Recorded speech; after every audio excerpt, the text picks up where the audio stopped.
Mon général, vous venez d'affirmer que les FARDC passent de prouesse en prouesse sur le terrain des opérations, les hauts faits militaires en faits militaires.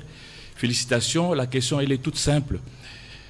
Qu'est-ce qui est fait aujourd'hui pour qu'on arrive à récolter ces résultats et qui n'était pas fait hier? Est-ce qu'il y a de nouvelles acquisitions? Si ce n'est pas un secret militaire, qu'est-ce qui est fait aujourd'hui pour qu'on arrive à ces résultats? Au porte-parole du gouvernement, vous venez de l'évoquer tout à l'heure, après avoir interpellé, je crois, le CESAC, RFI, TV5 Monde, aujourd'hui, dans un tweet, c'est le ministre d'État à la Justice qui promet la peine de mort aux journalistes, aux religieux, aux politiques ou politiciens qui relaieraient les informations de l'ennemi du M23. Alors, cette manière de faire, monsieur le ministre, porte-parole du gouvernement, est-ce qu'on ne va pas droit vers la dérive dictatoriale ou vers les musellements de la presse dans un État dit de droit? À la ministre des Affaires étrangères, nous avons suivi tout à l'heure le rapport d'experts, accable le Rwanda, bien entendu, et par rapport à ça, quel peut être l'avenir du processus de Luanda quand on sait que, vous l'avez dit, le président rwandais recourt à l'histoire, à l'héritage colonial pour justifier un peu ce qu'il est en train de causer comme acte en République démocratique du Congo. Alors, est-ce que ça vaut encore la peine de continuer avec le processus de Luanda?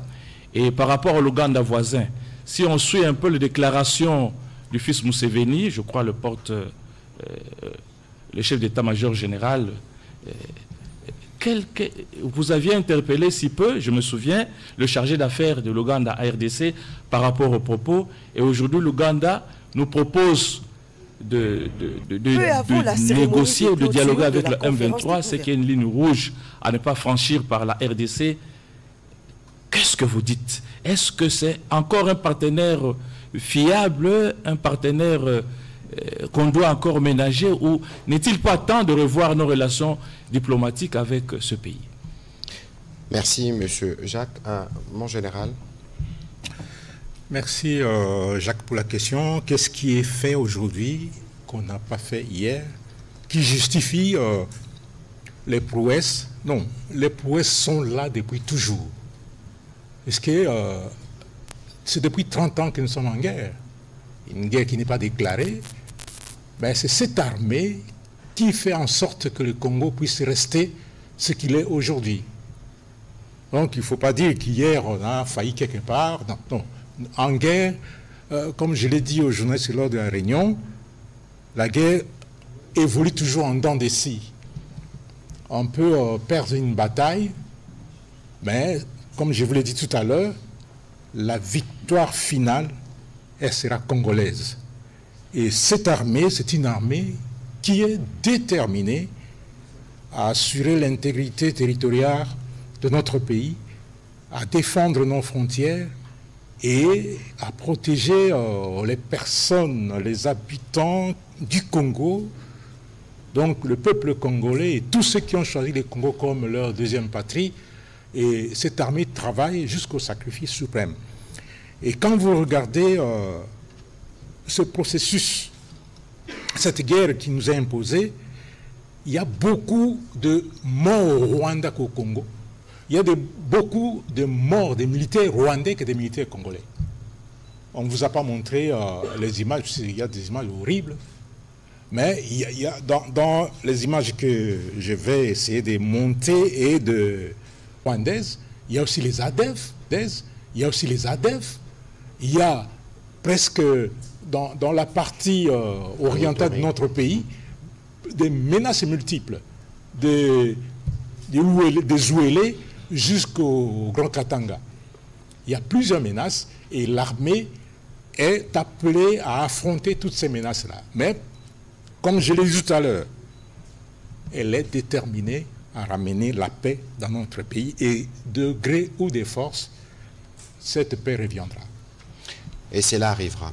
Alors, sur votre question concernant les médias, et je l'ai annoncé ce matin que j'ai décidé, après évidemment discussion et analyse avec mon équipe, de retirer les accréditations accordées aux journalistes d'Al Jazeera.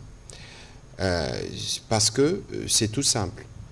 comment voulez-vous comprendre qu'un média comme celui-là, qui a des journalistes régulièrement accrédités en République démocratique du Congo, puisse utiliser une chercheuse, une militante notoirement connue comme pro-rwandaise, qui n'est pas dans la liste de journalistes accrédités, qui va interroger le chef d'un mouvement terroriste sans avoir ni accréditation ni visa.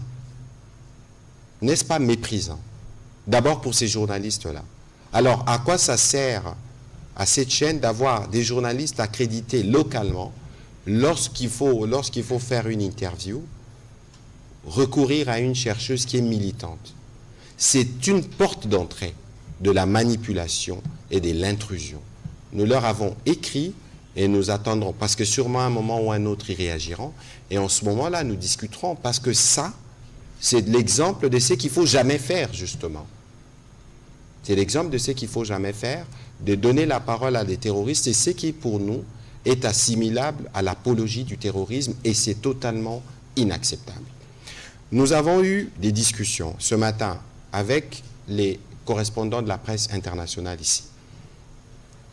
Beaucoup ne les savent peut-être pas. J'aurais voulu que quelqu'un des RFI les dise ici. RFI ne donne pas la parole aux terroristes. Et d'ailleurs, dans cette guerre, je pense que nous devons proposer une forme de lexique. Madame Paulina Zidi, je la vois dans la salle, peut-être elle-même pourra le dire. Nous considérons que c'est un bon pas, mais qu'il y a des choses qu'il faut faire davantage dans la couverture, dans un contexte où, chez nous, il y a la pluralité des médias. Et nous nous assurons que les médias puissent opérer librement. La preuve, nous sommes dans un exercice en direct avec la ministre d'État, ministre des Affaires étrangères et le porte-parole de l'armée. Donc nous sommes disposés à vous donner des éléments d'éclairage. Pour la protection de notre opinion, il n'y a plus de place pour l'ambiguïté, parce que de l'autre côté, ça n'existe pas. C'est l'omerta générale où la liberté d'expression n'existe même pas d'un iota. Et donc, si nous avons pris la décision sur Al Jazeera, c'est parce que nous avons des faits corroborés qui sont justifiés. Et personne ne va nous le reprocher. Mais pour ce qui concerne les autres médias de la presse étrangère, nous avons aussi discuté par rapport à la spécificité, à la délicatesse du sujet. Le Congo, la RDC représente 60% du bassin d'audience de RFI, France 24 ou TV5. Et 60%, c'est énorme lorsque vous êtes un média. Et les Congolais, dans leur grande majorité, si pas tous les Congolais, ne veulent pas du Rwandais, du militaire rwandais, des agissements du président rwandais sur notre territoire. Et cela doit être en mesure de ressortir et sans entacher à rien les professionnalismes de ces médias. Nous sommes dans un contexte de crise et tout le monde devrait le comprendre parce qu'on peut même envisager des mesures plus radicales. Alors, sur la question de la peine de mort qu'a évoqué le ministre de la Justice, je pense qu'il faut... Vous connaissez le ministre de la Justice dans son style et dans sa fermeté. Je pense qu'ici, ce qu'il faut considérer, au-delà des commentaires que les uns et les autres peuvent s'autoriser, c'est une interpellation.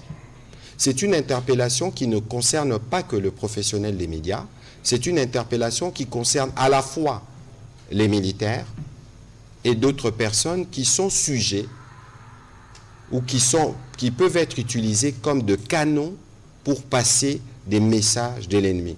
Nous avons l'obligation, nous, de protéger notre opinion sur ce qui peut la détruire, surtout par rapport à cette guerre qui nous endeuille, qui a fait des millions de déplacés. Nous devons en finir. Et donc, considérez que vous êtes plutôt interpellé dans le cadre de l'exercice de vos fonctions, et ce n'est que de cette manière que nous allons nous assurer que nous, comme Front médiatique, nous apportons notre contribution aux efforts diplomatiques qui sont faits et aux efforts militaires qui sont faits pour régler le problème de la sécurité dans l'Est. Hapa ni kwenye hospitali ya Masisi ambapo M23 inaonekana, mnaona majeshi yake kabisa. Jinsi kwenye social media walikuwa waambia kama hao walikamata hapa, walishatoka, walishafanya nini. Hii viongozi hapa kwenye sijue jinsi walafai. Hapa ni kwenye mahospitali ambapo wakaaji walikuwa walikimbilia. Sasa tunakuja wasalimia kusudi tuwapoleze, wakuwe na pole kwa vita ambao walikutana nayo. Naona wazalendo wale ambao si wazalendo wanajiita jina ambao si jina lao. Hawa ni wakaaji ambao wanatusaidia kwenye vitu vyovyote ambavyo tunafanya hapa. Lakini hao walifika hapa wakawaambia watoke ndani wawaue, walikuwa waletea gari ambao wataweka ndani maiti. Huyu ni munganga ambaye tunakutana mahali hapa, ambaye naye iko pamoja na hawa wakimbizi walikimbilia katika hospitali. Hawa hawana shida na watu. Sisi tunapenda wakaaji, tunapenda pia na uongozi bora kusudi kila mkaaji naye kabisa aweke salama. Kina nguvu sana. Chama chetu M23 oye. Aha, M23 oye. Hera di.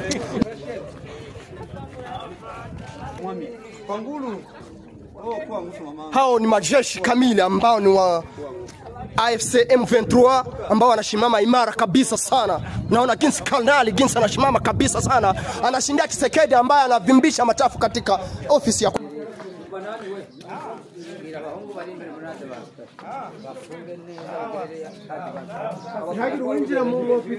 hapa ni kwenye hospitali ya Masisi ambapo tunaingia. Msikuwe na oga. Jambo.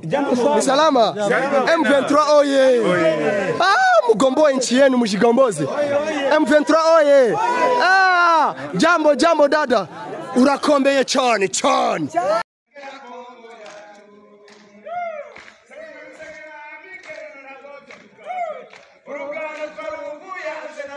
Leo tarehe 9 mwezi wa kwanza 2025, hawa ni majeshi wa chama cha AFC M23. Tuko ku teritwari ya Masisi. Hapa ni kubiroza teritwari ya Masisi. Leo tarehe 9 mwezi wa kwanza 2025. Hii ni ofisi ya administrateur. Jana wa FDLR walijipenyeza wakafika hapa, wakaanza kuharibu na kubomoa maofisi za teritwari, wakaiba raia, wakaua raia, wengine wakawabeba kwenye mapori kule. Lakini hivi tulishafika hapa, raia tunaanza warudisha. Hapa ni wanajeshi wa chama cha AFC M23. Wako vizuri, wako tayari, walishakomboa raia na raia wanafurahia.